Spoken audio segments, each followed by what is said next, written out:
خصومنا ما هم من الرجولة أن يجيك يواجهك وجه بوجه.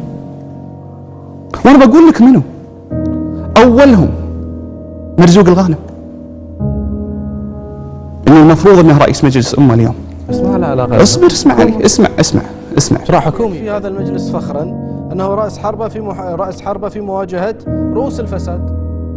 ما تشوف أن اليوم المجلس هذا قاعد يدفع ثمن هو لمواجهة رؤوس الفساد؟ والله يذكرني بالنعامة، مسكين أيرمة إلا أنت أحد رؤوسهم.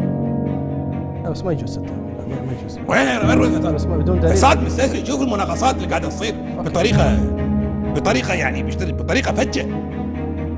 أستاذ جابر، مبنى مجلس الأمة، الغاز جاذرينج سنتر، مراكز تجميع الغاز. واليوم يوم انها سود وتساهيل غيرتي اللهجة وصرتي عنيفة، حويتي ناس ما وراها محاصيل، تناهبوا خير البلد بالنصيفة. يا ريم لو سكت علي الغرابيل، نشوم والكفة النظيفة نظيفة. قالوا هذا مو كويتي، والاوراق اللي يقولون الكلام هذا غير صحيح. فلما التفت الى اليمين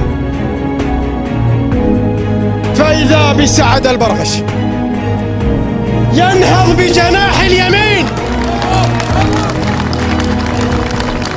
والتفت الى اليسار فهذا ناصر العز، ناصر البرغش يرفع اليمين.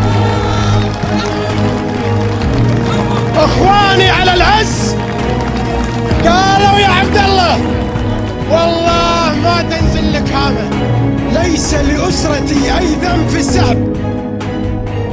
ليش تذهب بهذه الخصومة إلى رجال وأطفال وأبناء؟ ليش؟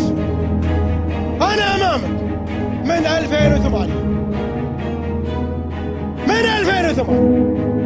وأنا أمامك 8 سنين تبزالك ملف والتلواب 8